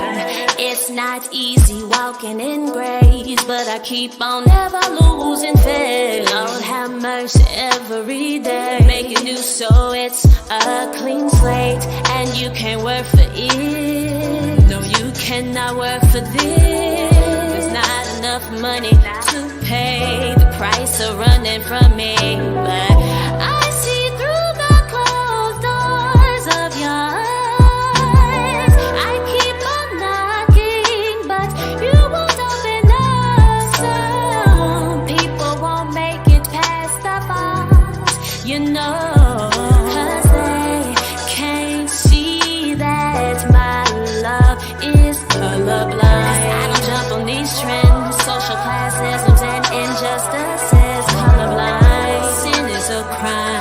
Spoke to the dead, made them come alive. Why are you against me when I did that? I said, let there be light. Darkness must flee. All those who are mine are free. Colorblind. I hear the blood is screaming, hear the blood testifying. I feel the ground beneath breaking, see the heart of many shake. I hear the blood is screaming, hear the blood testifying. I feel the ground beneath breaking, see the heart of many shake.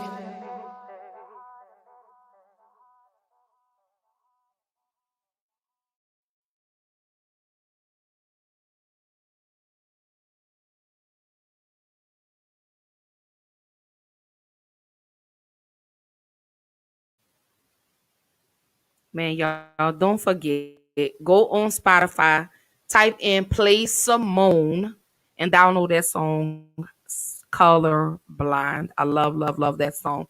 Don't forget will be about deadbeat fathers and bitter baby mama syndrome.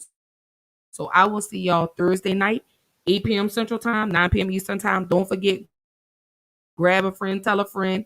Look, tell them come holler at your girl. Let's have us some real life conversation in regards to uh bitter baby mamas or deadbeat dads. Which one? Which one is it? Which one is it? So I will see y'all Thursday night, 8 p.m. Central Time. Again, thank y'all for all the love, all the continuous support. Shout out to Big Brother Will. Again, go follow him. He has two podcasts, the ADHD Hour and the Black Male Cast. Also, don't forget to tap in with my girl Christina at Whoa Inc. WOEINC. Don't forget, go holler at my boy Big Low Country Sports. Y'all go subscribe to him. Like I say, he is a Falcons fan, but he does give some great football talk. Love you guys. See y'all Thursday.